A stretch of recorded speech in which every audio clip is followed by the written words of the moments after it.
मेरा यही कहना है, उल्लासनगर की बजट भी बिल्कुल ऐसे ही है। हमसे झूठ बोला जाता है कि हम इतना नहीं, इतनी इनकम है, तो उसमें वो मैक्सिमम जो खर्चे होते हैं पीडब्ल्यूडी के, करप्शन के, या और कोई अपने सैलरीज वगैरह, ये वो सब निकाल लेते हैं और जरूरी चीजों के लिए हमें पैसे ही नहीं बचते हैं। अगर मैडम चाहेगी, जो पिछले 2 सालों 3 सालों में सीसीओसी निकली है, तो वो कोई लंबी लिस्ट नहीं है, इजीली पता चलेगा। हाँ, कुछ बिल्डिंगों के नाम मुझे पता है, लेकिन अगर मैं वो बिल्डिंग की बात करूंगा तो लोग बोलेंगे फिर पॉलिटिकल अटैक कर रहा है। टाउन दर्शन न्यूज, समाचार ही नहीं, विचार भी। उल्लासनगर के कुछ तथाकथित बिल्डरों ने 855 की घटना से सबक नहीं सीखा है और वह डीपी रोड पर भी प्लान पास करवाकर भविष्य में सैकड़ों लोगों के आगे बेघर होने की मुश्किल पैदा कर रहे हैं। ऐसे मामलों की जांच करने के साथ साथ बजट के विषय को लेकर एनसीपी नेता अजीत माखीजानी ने मनपा आयुक्त से चर्चा की। यह चर्चा पूर्व महापौर पंचम ओमी कालानी के नेतृत्व में अजीत माखीजानी ने आयुक्त से मुलाकात के दौरान की। इस संबंध में लिखित जानकारी भी अजीत माखीजानी ने आयुक्त को दी है। जब अजीत माखीजानी से स्पष्ट सवाल किया गया कि आपके संज्ञान में डीपी रोड पर कौन कौन सी इमारतें हैं, उनकी सूची आपने आयुक्त को दी है, इस पर उन्होंने गोलमटोल जवाब दिया। शायद अजीत माखीजानी सही समय का इंतजार कर रहे हैं।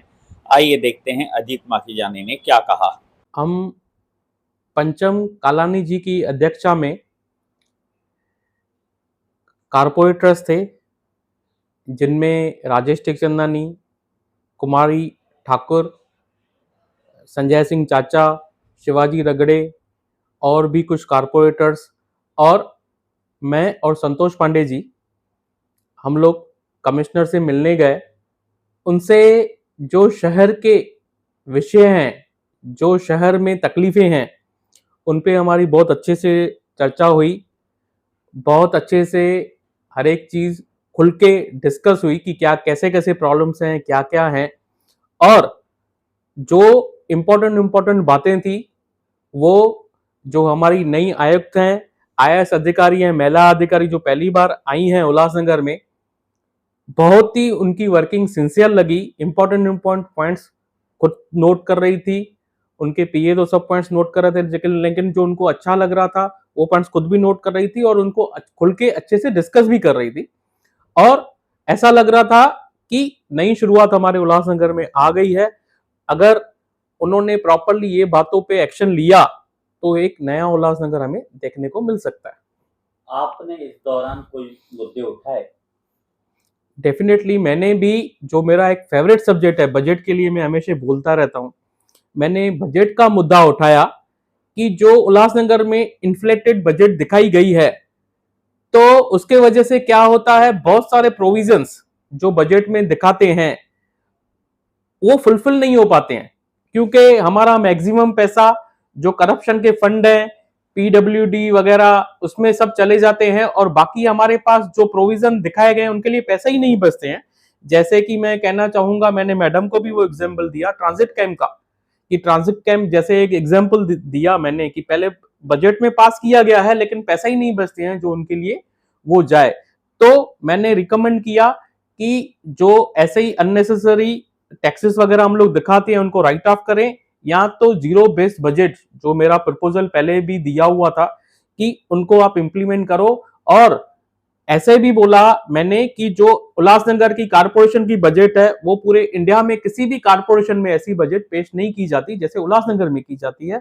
और जो भी हमारा 2 साल पहले कमिश्नर थे, उनसे भी हमारी बात हुई थी, तो उन्होंने भी ये बात मानी थी। मैंने मैडम के सामने एक ये विषय रखा, और दूसरा मैंने विषय रखा कि जो डीपी रोड को वायलेशन करके अभी नई बिल्डिंग्स बन रही हैं, उसमें उनको ओसीसीसी भी दिया जाता है, बैंक लोन भी दे देती है, तो उनके ऊपर भी कार्रवाई होनी चाहिए। क्योंकि लोग ऐसे नहीं पैसे इतनी अपनी गाड़ी कमाई जिंदगी की देख के, प्लान पास देख के, ओसीसीसी देख के वहां पे पैसे लगाते हैं और उनकी अपनी गाड़ी कमाई वापस ऐसे उनको कोई लीगल तकलीफ है डीपी रोड की जो उनको गंवानी पड़े। तो मैडम को वो दोनों पॉइंट अच्छी लगी।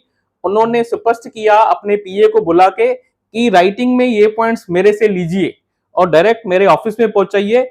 और मैंने आज ही उनको ये लेटर दिया है जिसमें दोनों पॉइंट स्पष्टीकरण किया है कि ये दोनों बातें होनी चाहिए। तो मैडम ने दोनों का बहुत आश्वासन दिया और उनको अच्छी लगी, उन्होंने मुझे स्पेशली बोला ये राइटिंग में दो।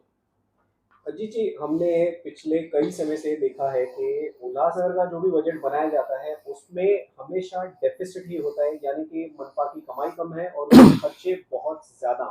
तो आपने अब जिक्र किया कि आपने जीरो बजट की इक्वेशन कमिश्नर मैडम को बताई है, तो संक्षेप में और आसान भाषा जिसे हम आम लोगों की भाषा कहेंगे, जीरो बजट की थोड़ी सी डेफिनेशन बताइए सर, कि किस तरीके से ये प्रामाणिक साबित होगा। मैं पहले आपको बताना चाहूंगा, उल्लासनगर की जैसे बजट है, इन्फ्लेटेड बजट जिसे मैं कहता हूं, आपको एक घर का छोटा एग्जाम्पल देना चाहूंगा मैं।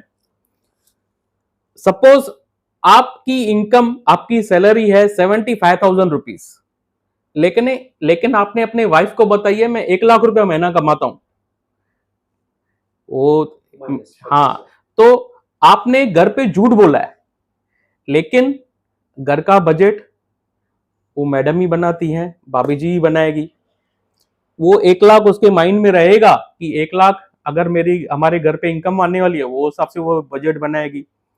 उसमें से पहले पहले वो बच्चों की एजुकेशंस और बच्चों के लिए जो भी उनके चाहिए, समझो 20,000 आपका मंथली खर्चा वो है, वो 20,000 उसके लिए साइड करेगी।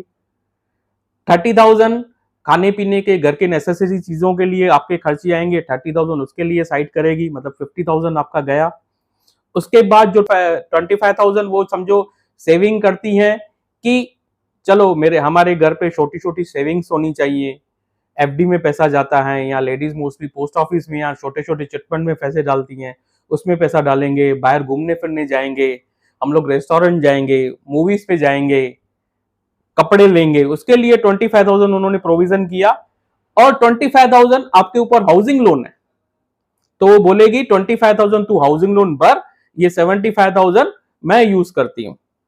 अभी आपने घर पे झूठ बोला है, आपकी एक्चुअल इनकम ही 75,000 है और आपके ऊपर खर्चा आ गया 1 लाख का।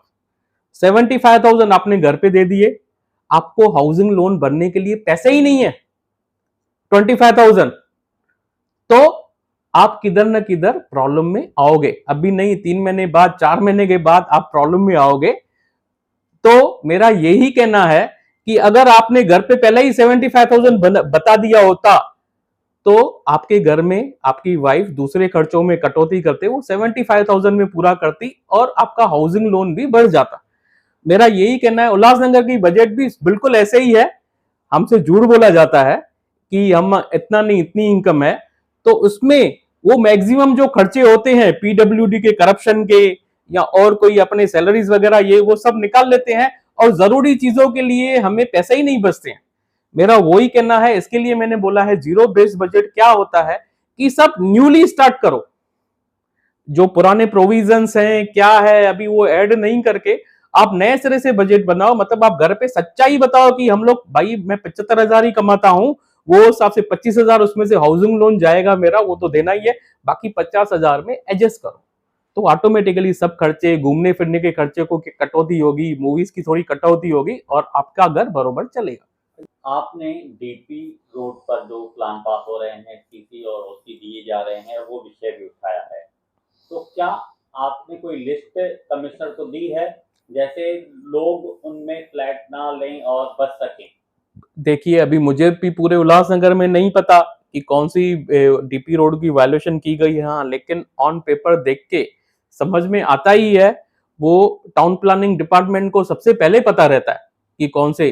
तो अगर मैडम चाहेगी, जो पिछले 2 सालों 3 सालों में सीसीओसी निकली है, तो वो कोई बड़ी लंबी लिस्ट नहीं है, इजीली पता चलेगा। हाँ, कुछ बिल्डिंगों के नाम मुझे पता है, लेकिन अगर मैं वो बिल्डिंग की बात करूंगा तो लोग बोलेंगे फिर पॉलिटिकल अटैक कर रहा है। इसके लिए उस विषय को यहाँ पे समाप्त करते हैं। अजीत मखजानी जी, हमसे बात करने के लिए शुक्रिया। धन्यवाद। टाउन दर्शन न्यूज, समाचार ही नहीं, विचार भी।